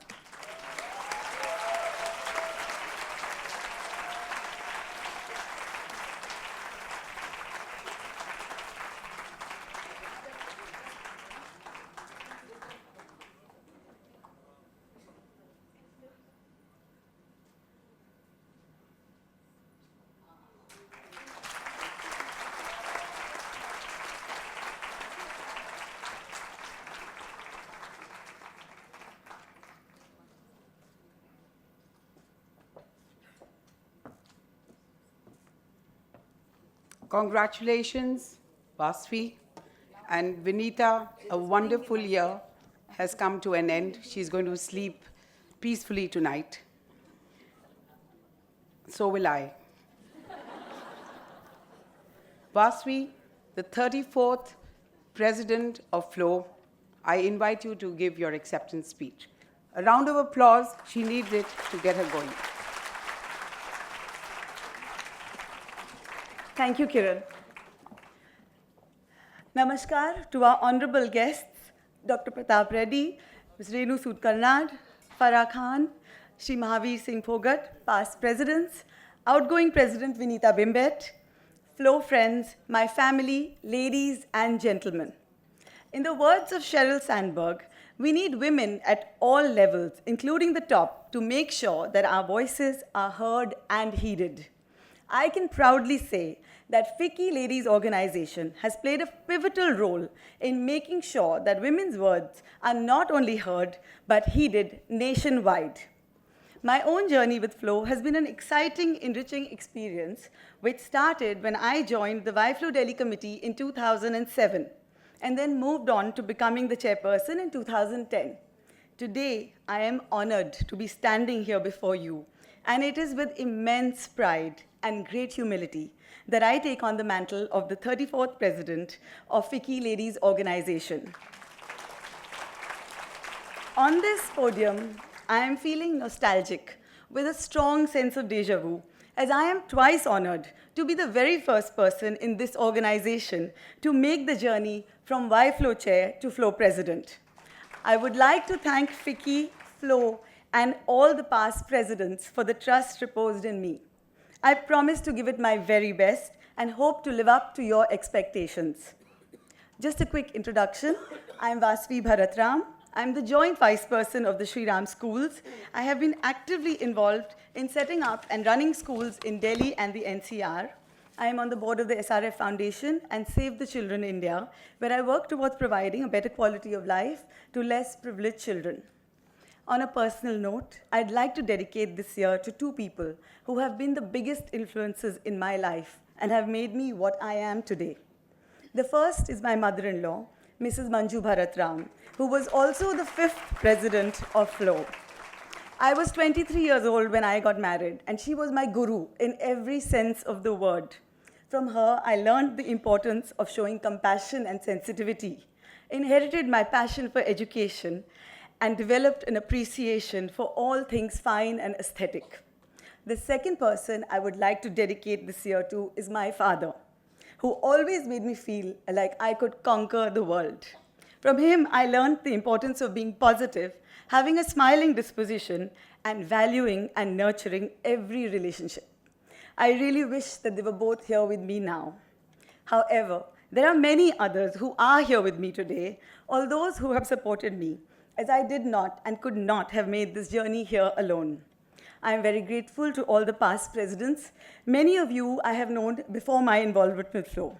You have advised me and guided me, and I look forward to this continued support.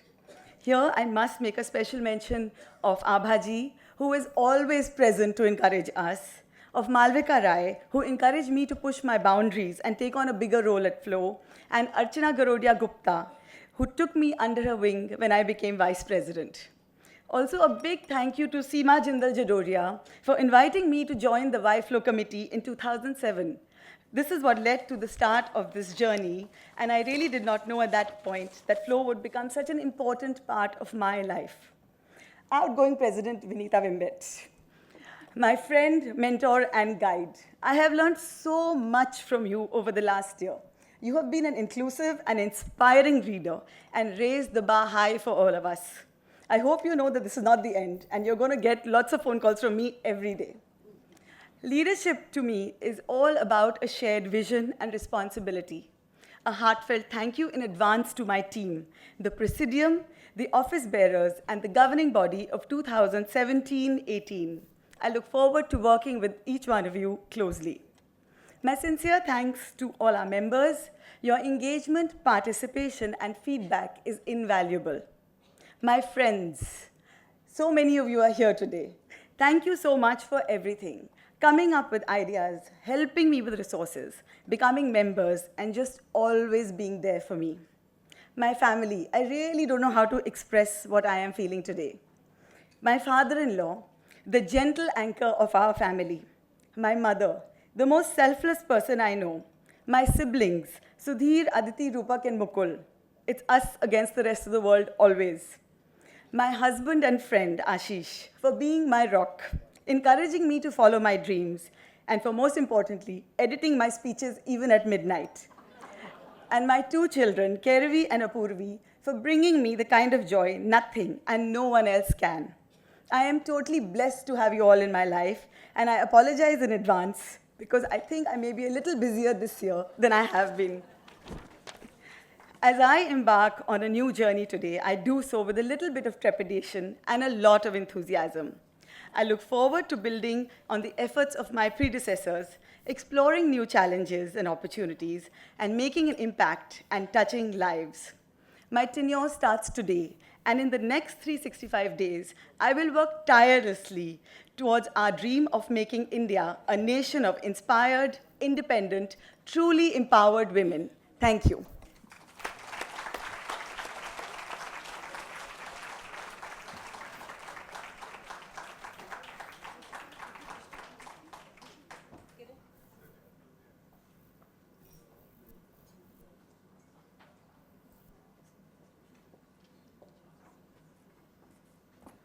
This is absolutely the last and penultimate point of this program.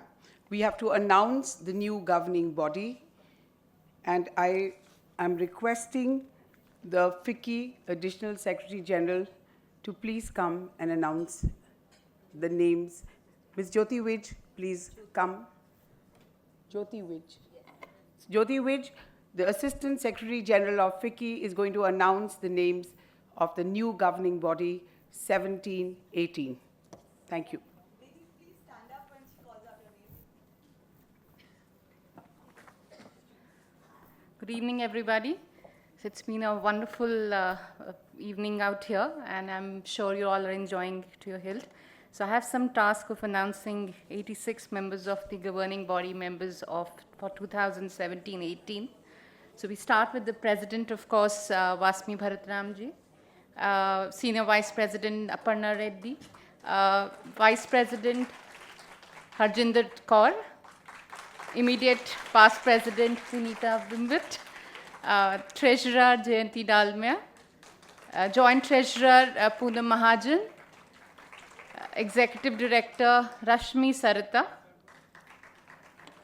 Then the Delhi governing body is Akhila Srinivasan, Archana Luthra, Aarti Rajkumar, Avantika Dalmia, Charu Gupta, Divya Suri Singh, Garima Jain, Joyshri Das Verma, Jyotsna Angara, Meera Goyal, Pavan Jain, Pragati Gupta, Priyanka Agarwal, Rati Dhandania Mundre, Reena George, Ritu Vadera, Ritu Das, Ruchika Gupta, Sangeeta Rai Gupta, Shobha Jolly, Sucheta Shah, Suniti Abi, Ujjwala Singhania, Jahnavi Phukan, Mamta Singhania, Anuja Narayan, Jyotsna Kaur Habibullah, Dr. Vijaya Bharati Rangarajan, Sajani Anil Dua, Shilpi Arora, Pramila Bahari, Dr. Sonali Kochar, Alka Batra, and Archana Surana. We get on to the Ahmedabad chapter. The chairperson Pavani Agarwal, senior vice chairperson Shubha Bhandari, immediate past chairperson Rupa Patel, and YFLO chairperson Aditi Parekh. The Bangalore chapter names are as follows. So chairperson Lakshmi Subramaniam, senior vice chairperson Sarita Bakshi, immediate past chairperson Dr. Swarnilata Malava Rapu. The Chennai chapter has chairperson Meena Mohan, senior vice chairman Anupama Shivaraman, immediate past chairperson Sudha Shivakumar. From Coimbatore, we have chairperson Uma Maheshwari, senior chairperson Jayanti Manhor, immediate past chairperson Devika Ramesh.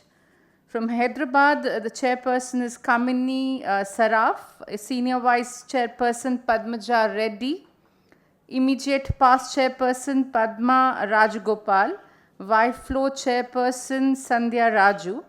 From Indore, we have chairperson Neha Karan Mittal, senior vice chairperson Rashmi Gajra, immediate past chairperson Meghna Wadhwani.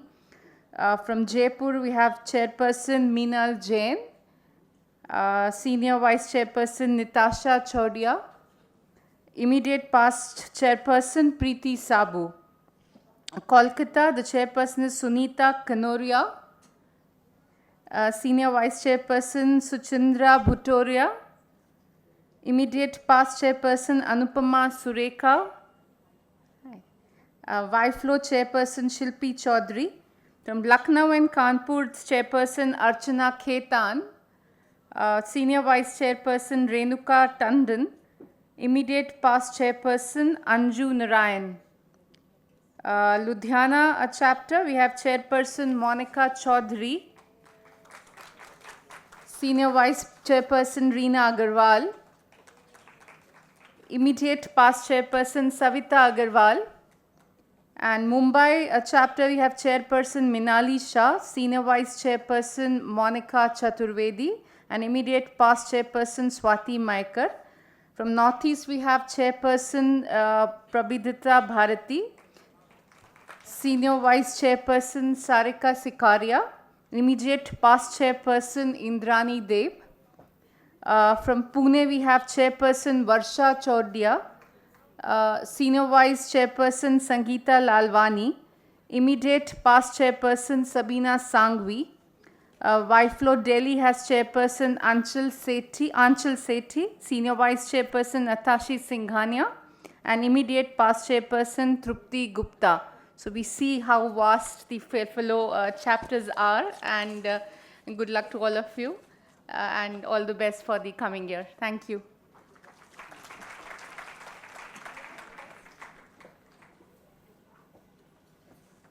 Thank you so much, distinguished guests and ladies and gentlemen.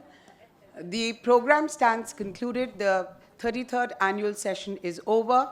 But I have a request. The Presidium and the governing body members may please stay back for photographs.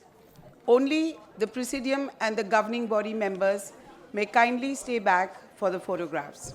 Good luck to the new team. Thank you. Thank you, Kiran. You did a wonderful job.